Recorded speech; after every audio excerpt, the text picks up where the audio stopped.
Assalamualaikum warahmatullahi wabarakatuh. Alhamdulillah ya salatu wassalamu ala rasulillah wa ala alihi wa ashabihi wa mawalah. Kaif halukum ya tullab wa talibat? Gimana kabar ini? Santri putra maupun santri putri sampai Islam Nur Sunnah kelas 8. Mudah-mudahan kalian semua selalu dalam penjagaan dan lindungan Allah Subhanahu wa taala. Amin ya rabbal alamin. Baik, dalam kesempatan pagi ini materi pertama kita untuk pembukaan di materi sirah. Jadi adik-adik seperti yang kalian tahu, insyaallah di tahun ajaran ini yang megang sirah adalah Ana.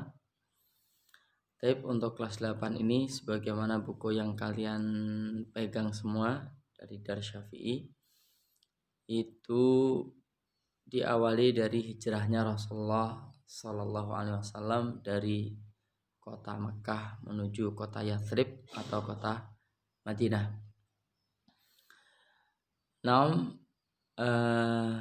Sebelum kita bahas itu, kita bahas dulu jadi kisah terkait masalah hijrah ini. Jadi dalam Islam kita mengenal atau di zaman Rasulullah Sallallahu Alaihi Wasallam bahwa hijrah ini mengalami 3 fase atau 3 kali hijrah. Pertama-tama yaitu hijrahnya para sahabat Rasulullah SAW dari Makkah menuju negeri Habasyah. Ini hijrah pertama. Karena di saat itu umat Islam disiksa oleh orang kafir Quraisy dengan berbagai macam siksaan. Terus Rasulullah nggak tega melihat itu semuanya, maka Rasulullah memerintahkan mereka untuk hijrah. Nah ini tapi Rasulullah tetap mendiami kota Makkah dan tidak ikut hijrah. Kenapa demikian? Karena semua para nabi dilarang meninggalkan tempat dakwahnya. Berbeda dengan para sahabat, mereka tidak terikat yang seperti itu. Maka Nabi tetap bertahan di kota Makkah dan menghadapi siksaan kafir Quraisy dengan beberapa sahabat yang memang masih ada di kota Makkah dan selalu mendakwahkan Islam kepada orang-orang Makkah dan orang-orang yang mengunjungi Makkah. Terus adik-adik sekalian, hijrah yang kedua dalam Islam ini masih juga ke negeri Habasyah. Ceritanya bagaimana? Mereka orang-orang Islam, dalam hal ini Utsman bin Affan radhiyallahu ta'ala anhu atau Ja'far bin Abi Thalib radhiyallahu ta'ala anhu ataupun Ruqayyah binti Muhammad Rasulullah radhiyallahu ta'ala anha dan sebagainya. Ini tersiar kabar di Habasyah sana bahwa Islam semakin kuat dengan masuk Islamnya Hamzah bin Abdul Muttalib radhiyallahu ta'ala anhu yang merupakan paman Rasulullah yang sangat kuat, dan Umar bin Khattab radhiyallahu ta'ala anhu, itu di tahun ke-6 kenabian. Maka mereka pun bergegas pengen balik ke Mekah. Ternyata siksaan Quraisy malah makin menjadi-jadi, terus mereka kembali lagi. Sehingga dalam hal ini sudah 2 kali hijrah ya. Terus hijrah yang ketiga ini tepatnya terjadi di tahun ke-13 kenabian Rasulullah Sallallahu Alaihi Wasallam, yaitu ke negeri Madinah. Hal ini diawali dengan perjanjian Aqabah yang kalian sudah pelajari, yaitu perjanjian Aqabah yang kedua di tahun ke-13 Hijriah. Ini setelah perjanjian Aqabah yang pertama itu antara Rasulullah Sallallahu Alaihi Wasallam dengan kaum Ansor yang saat itu belum digelari dengan kaum Ansor, dengan orang-orang Madinah, orang-orang Yathrib. Nah ini ternyata mereka yang sumpah setia kepada Rasulullah dan mendakwahkan Islam di negeri di kota Madinah sana, ternyata di sana berbeda dengan di Makkah, yang mana orang-orang Madinah ini lebih mudah untuk menerima Islam. Dan orang-orang sana berbondong-bondong pada masuk Islam. Maka pada perjanjian Al-Aqabah yang kedua ini, orang-orang Yathrib mengirimkan wakil dari kotanya sana. Itu ada 73 orang, 73 laki-laki dan 2 perempuan. Ini banyak sekali. Nah, maka melihat hal itu, melihat sambutan orang-orang Yathrib yang begitu kuat, maka Rasulullah SAW setelah mengirimkan utusannya, yaitu Mus'ab bin Umair radhiyallahu ta'ala anhu, untuk menjadi delegasi Rasulullah untuk mendakwakan Islam di kota Yathrib atau di kota Madinah. Maka setelah itu Rasulullah memerintahkan para sahabatnya untuk berhijrah ke Madinah karena kondisi yang terjepit anak-anak ketika seorang itu digencet, disiksa dan lain sebagainya, maka ini jiwa perlawanannya itu menjadi kecil. Maka dia perlu sebuah daerah untuk membangkitkan kekuatan mereka. Nah, itu satu. Ini seperti yang kalian lihat lah, kasus saudara-saudara muslim kita di Rohingya di Myanmar itu. Nah, melihat postur tubuh mereka adalah keturunan orang-orang Bangladesh ya, atau orang-orang Pakistan, mirip-mirip gitulah, besar-besar, tinggi-tinggi. Tapi lihat dengan orang-orang Myanmar yang wajahnya lebih ke etnis apa ya, sipit-sipit gitu, lebih kecil posturnya dan lain sebagainya. Akan tapi mereka adalah orang-orang yang menjajah, yang punya senjata dan lain sebagainya. Makanya secara mental orang Myanmar, orang Rohingya ini pun takut. Nah, karena kalian lihat sendirilah beritanya, sangat mengerikan sekali. Nah, demikian juga kasusnya dalam hal ini, sahabat-sahabat Rasulullah atau orang-orang Muhajirin atau orang-orang Quraisy yang masuk Islam dan budak-budak yang ada di Mekah yang masuk Islam. Mereka takut sekali dengan orang-orang kafir Quraisy karena mereka selain jumlah banyak, sering menindas dan seterusnya.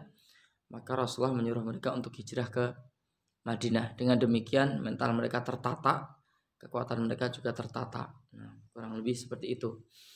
Karena untuk melakukan perlawanan itu memerlukan jiwa merdeka, kurang lebih gitu. Nah, adik-adik sekalian kelas 8 sampai Islam menurut sunnah, lanjut lagi, dan para sahabat pun mulai berbondong-bondong untuk melakukan hijrah. Tapi Rasulullah SAW sendiri tetap di kota Makkah. Kenapa demikian? Karena menunggu perintah dari Allah Subhanahu Wa Taala untuk melakukan hijrah. Karena Nabi itu tidak boleh meninggalkan, seperti tadi yang tak sampaikan, tempat dakwahnya kecuali memang itu perintah dari Allah Subhanahu Wa Taala. Nah, kisahnya banyak terkait masalah hijrah seperti ini. Di luar konteks sedikit, anak-anak, oh iya, jangan lupa baca dari halaman 1 ya, halaman 1 sampai halaman 6 atau 7. Nah, itu terkait pembahasan kita pagi ini. Nah, sebelum mendengarkan video ini jangan lupa dibaca dulu ya. Baca dulu dari halaman 1 sampai halaman 6. Nah, atau tambah 7 lebih baik. Baik anak-anak,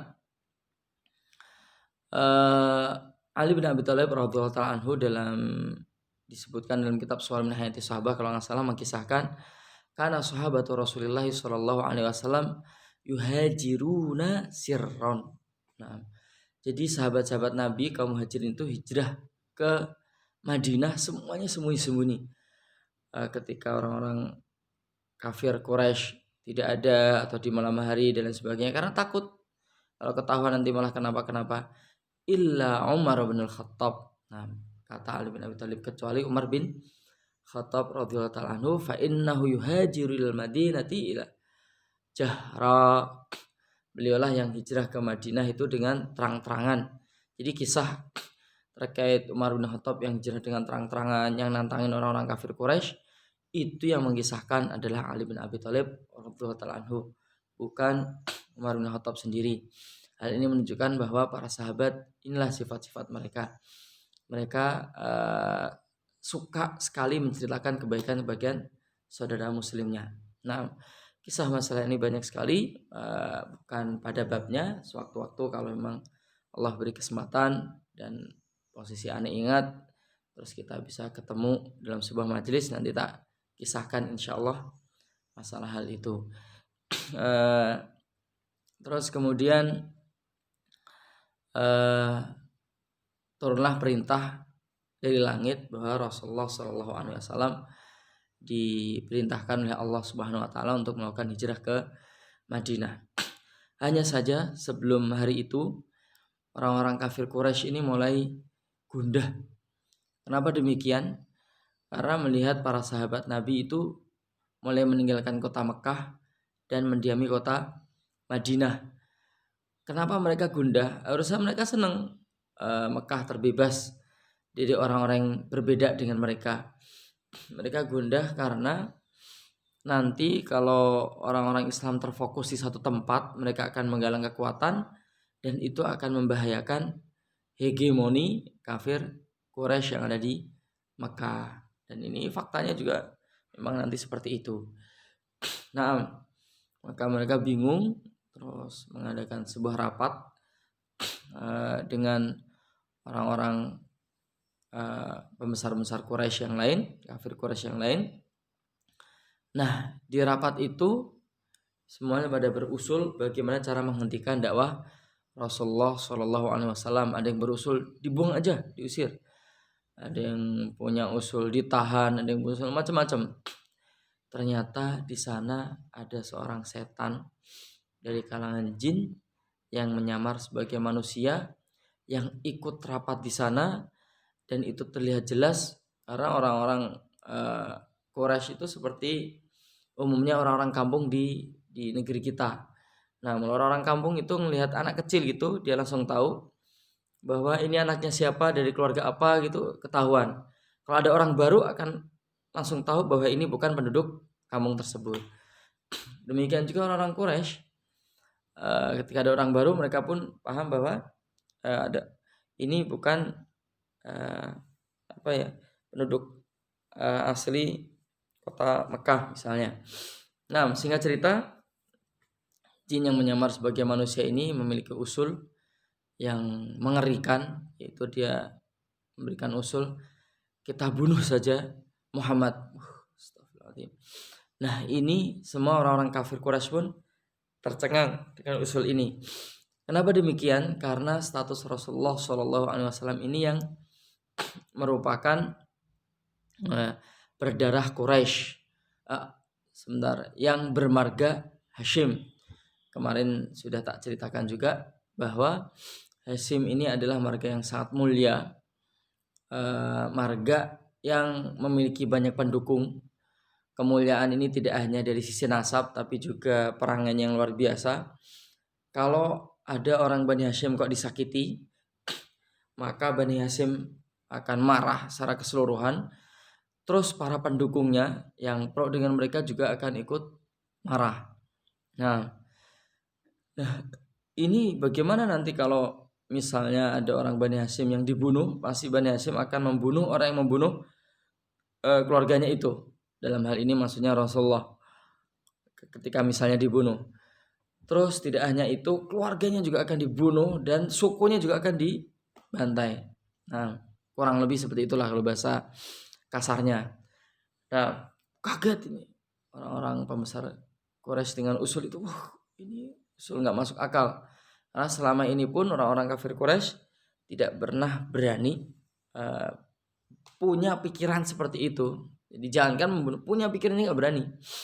Nah, terus kemudian si setan ini memberikan cara supaya ketika membunuh itu selain sukses juga nanti Bani Hashim tidak bisa menuntut balas. Nah, kata dia, inilah kumpulkan setiap kabilah-kabilah dari kalian,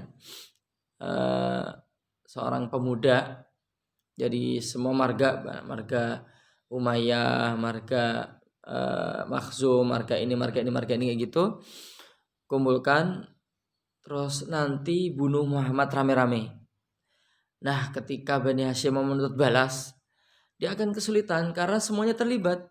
Maka mau tidak mau Bani Hashim pasti menerima diat atau membayar denda. Nah, dan orang-orang kafir Quraisy itu merasa tercerahkan dengan ide tersebut, benar diamalkan, dikumpulkanlah pemuda-pemuda yang hebat, yang gagah berani mengepung rumah Rasulullah SAW untuk dibunuh, dan mereka sepakat untuk dibunuh di tengah malam di jam sekian. Nah, mengerikan sekali, geruduk rumah orang terus bunuh orang, ini kan itu belum pernah terjadi dalam sejarah orang-orang Quraisy, karena orang-orang Quraisy ini umumnya orang-orang Arab, lebih lagi Quraisy ya, mereka punya sifat pahlawan, mereka punya sifat gagah berani, tidak akan membunuh orang dengan cara keroyokan, tidak akan membunuh orang dengan cara ditusuk dari belakang, tidak akan membunuh orang dengan cara misalnya lawannya lemah tidak bersenjata dan lain-lain.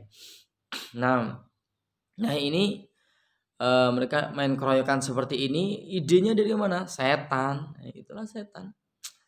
Semua sifat buruk itu seolah-olah ada pada diri mereka. Nah, yang curang lah, yang nipu lah, yang main belakang lah, yang gitu-gitulah. Lanjut lagi. Nah, di malam itu, di malam Rasulullah akan melakukan hijrah, Rasul dikepung dan Rasul itu juga tahu. Terus kemudian Rasulullah memerintahkan Ali bin Abi Thalib radhiyallahu ta'ala anhu untuk tidur di tempat tidurnya. Terus kemudian Rasulullah membacakan potongan ayat yang ada di surat Yasin, yang bisa kalian baca sendiri di buku. Terus kemudian ditiupkan ke mereka disiramin kayak pasir gitu di depan kepalanya, terus mereka tertidur semuanya.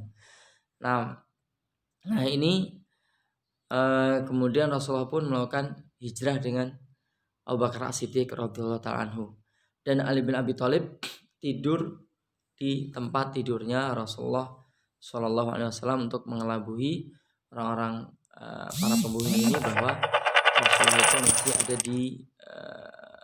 di tempat tidurnya. Nah, tapi bisa kalian lihat anak-anak bagaimana imannya Ali bin Abi Thalib radhiyallahu ta'ala anhu, bahwa seperti inilah orang-orang Islam zaman dulu anak-anak. Kenapa Islam dalam waktu kurang dari 50 tahun sudah menguasai sepertiga dunia, tersebar begitu cepat sekali, mengalahkan agama-agama yang ada di dunia, agama Majusi atau apapun itu, nggak ada yang bisa secepat Islam kayak gitu. Kenapa demikian? Karena semua pemeluknya berpikir bahwa ketika mereka mengatakan aslamna, kami telah masuk Islam, dengan mengucapkan dua kalimat syahadat, asyhadu an la ilaha illallah wa asyhadu anna muhammadar rasulullah, maka yang ada di benak mereka adalah apa yang bisa aku berikan untuk Islam. Masya Allah. Semuanya diberikan untuk Islam. Kita juga harus memiliki pemikiran seperti itu. Nah, Ali bin Abi Thalib juga seperti itu. Kalau memang yang bisa saya berikan adalah nyawa saya untuk Islam, maka diberikan untuk Islam. Nah, tapi coba kalian lihat, ketika kita totalitas untuk Islam, Masya Allah, Allah akan memperlihatkan keajaiban kepadanya. Nah, lihat, Ali tidak jadi meninggal, tidak jadi bunuh kan di malam hijrah itu. Bahkan setelah Ali melakukan hijrah itu, beliau mendapatkan putri tercantik sedunia dan nasabnya terbaik sedunia dan akhlaknya juga terbaik sedunia, yang orang-orang sampai menjuluki Fatimah putri Rasulullah ini dengan sebutan Az-Zahra, yang bersih, yang suci, yang jiwanya bagus, Masya Allah. Sayyidatu Nisa'i Al-Jannah, dia merupakan nyonya bagi perempuan-perempuan penduduk surga. Luar biasa sekali. Nah, kita sedang tidak membahas Ali bin Abi Thalib, insyaallah akan dibahas di babnya ya, biar lebih eksklusif, biar lebih jos. Nah, Kita lanjut lagi anak-anak. Kemudian sampai mana tadi? Nah, Rasulullah SAW ini coba kalian lihat petanya yang ada di situ itu kan. Itu Rasulullah tidak langsung hijrah lurus gitu menuju negeri Yathrib, ke kota Yathrib, tapi lihat caranya memutar sampai muter ke Jeddah, seolah-olah melakukan apa ya 50% melenceng lah kurang lebih gitu. Di depan misalnya Madinah, tapi Rasulullah malah menyamping ke sebelah kiri. Nah, ini strategi. Tapi sebelum saat bahas masalah itu, ada satu hal yang perlu kita tahu bahwa Rasulullah tidak langsung melakukan perjalanan hijrah, tapi bersembunyi di Gua Thur. Gua Thur ini masih dekat sekali dengan Makkah. Selama 3 hari di sana. Kenapa demikian? Karena kalau Rasulullah langsung melakukan hijrah, nanti tim pengejar dari kafir Quraisy akan mendapatkannya. Tim pengejar itu enggak satu, tim pengejar itu banyak dan dari berbagai sisi, berbagai arah ke sana gitu. Dan pasti akan ketangkap. Nah, dan kenapa Rasulullah masih tetap ada di pinggir kota Mekah, tidak keluar dari kota Mekah, yaitu di Gua Thur, itu untuk memberikan rasa aman pasti bahwa ketika para pengejar itu mencari tidak ketemu, dikira Rasulullah sudah melangkah jauh padahal masih ada di kota Makkah. Nah, ya kurang lebih gitu. Kalau kadang lari kejar, mungkin kalian kalau pernah lihat misalnya film-film dan lain sebagainya, ketika seorang buron yang dikejar, entah dia orang baik atau dia orang jahat, maka dia nggak langsung lari benar-benar menyelamatkan diri, tapi dia ngumpet di tempat pengejaran itu sampai yang ngejar itu menghilang, terus kemudian dia baru keluar, nah meninggalkan. Nah kurang lebih gitulah, itu diantara cara selamat dari kejaran. Nah anak-anak, setelah 3 hari itu Rasul di sana, bisa kalian lihat ya di buku itu bahwa putrinya Abu Bakar yang bernama Asma ini Masya Allah jasanya banyak sekali.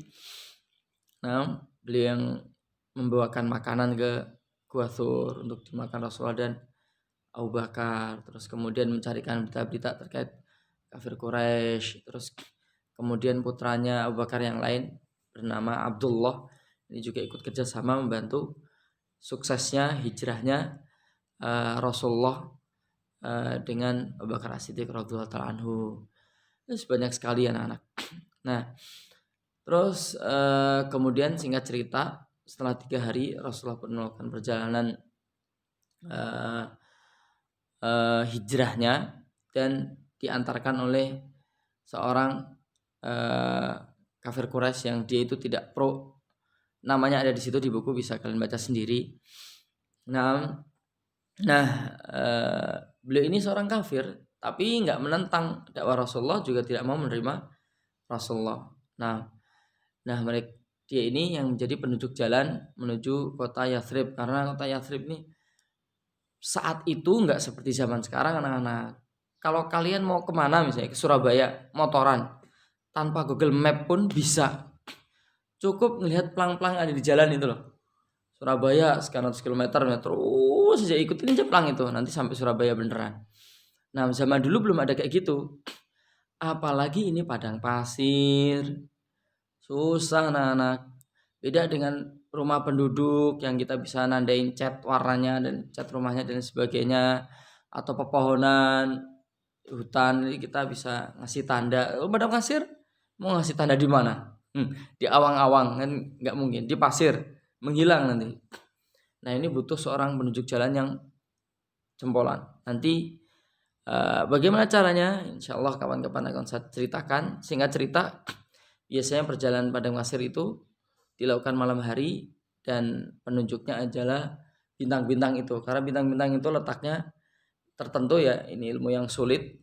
Ini utara itu kalau ada bintang tertentu, selatan ada bintang tertentu, ada arahnya. Nah bukan itu yang ingin kita bahas anak-anak, itu hanya sekedar gambaran saja. Terus singkat cerita kalian bisa melihat keajaiban-keajaiban saat Rasulullah hijrah. Umum Makba di buku, tidak perlu satu ulang di sini.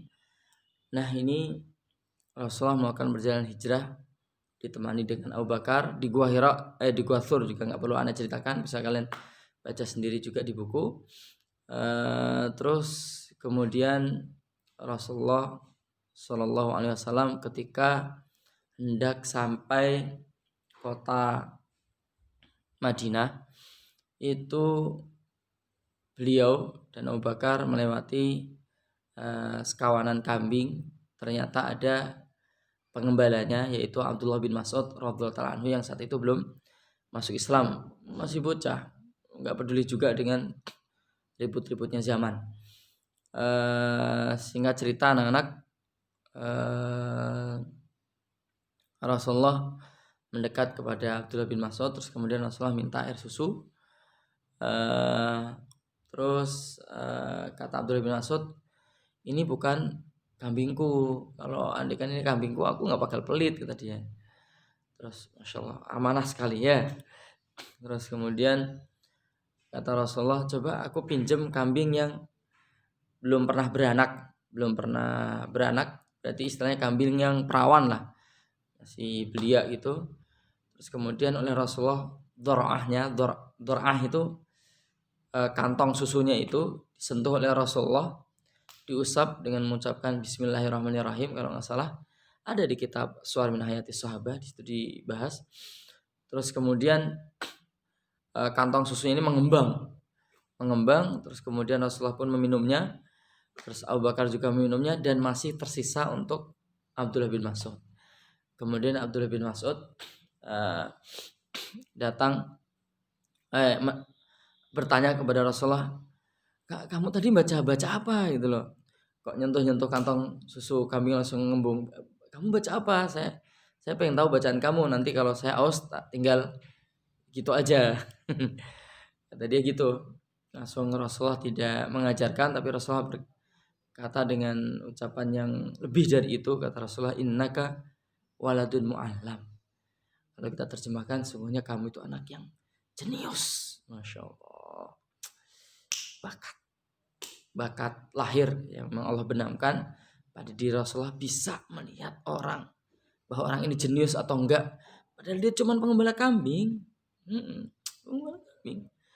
yang kerjaan yang biasa, tapi Rasulullah bisa melihat bahwa dia itu orang yang jenius, berbakat untuk menjadi ulama. Dan nanti kalian juga tahu Abdullah bin Mas'ud menjadi ahli tafsir yang tersyuhur dari kalangan sahabat. Namun anak tak percepat saja. Kemudian ketika Rasulullah sampai di kota Madinah, maka para anak-anak, wanita, laki-laki dewasa dan lain sebagainya baris kayak gitu menyambut Rasulullah, dan mereka bersenandung sebuah syair, bait-bait syair. Wallahu ta'ala alam, para ulama berbeda pendapat tentang bait syair ini, apakah ini dibacakan saat menyambut Rasulullah atau tidak. Tapi banyak yang mengatakan iya, wallahu ta'ala alam. Yang mengatakan tidak juga banyak. Intinya bunyi syairnya, potongannya Anda masih hafal, tala'al badru alaina. Kalau dilakukan dinadakan ya di Indonesia, tala'al badru alaina min thani yatil wada. Suara aneh kurang begitu just untuk bernasyid. Itu anak-anak yang kalau kita terjemahkan telah terbit bulan purnama, maksudnya adalah Rasulullah digambarkan seperti bulan purnama dari bukit Badru Aina min Thaniyah, dari bukit Wahda atau apa gitu. Nah, cari sendiri Google anak-anak, banyak plus terjemahan juga ada, kurang lebih gitu. Nah, inilah kisah hijrahnya Rasulullah SAW. Insyaallah di pertemuan berikutnya kita akan bahas panjang kali lebar hal-hal yang Rasulullah lakukan ketika pertama kali datang ke kota Madinah. Bahkan sebelum masuk ke kota Madinah, di pinggiran di daerah Kuba, apa yang Rasulullah lakukan juga nanti insyaallah akan kita bahas. Kurang lebih gitu anak, saya kira cukup ya. Saya tutup dengan bacaan doa kafaratul majelis. Subhanakallahumma bihamdika asyhadu an la ilaha illa anta astaghfiruka wa atubu ilaik. Oh ya, sebelumnya tugas sedikit biasa, coba sebutkan 3 poin saja, ringkas ya, jangan panjang-panjang, terkait perjalanan Rasulullah Shallallahu Alaihi Wasallam ke Madinah. Nah, ringkas poin-poin saja. Misalnya kalian sebutkan gini aja. Jawab pertanyaan aja ya. Kenapa ketika Rasulullah memerintahkan sahabatnya untuk berhijrah, kok Rasulullah nggak berhijrah duluan? Nah, ini alasannya kenapa? Bukankah ketika kita memerintahkan sesuatu harus kita melaksanakan terlebih dahulu? Nah, terus satu, jawab itu aja, nggak usah diringkas, biar lebih enak. Kedua, siapakah yang menemani Rasulullah hijrah ke Madinah? Ketiga, siapakah yang tidur di tempat tidur Rasulullah di malam hijrahnya Rasulullah? Terakhir, siapa nama bocah pengembala yang Rasul temui di pinggiran kota Madinah? Dah, 4 aja. Assalamualaikum warahmatullahi wabarakatuh. Liqa.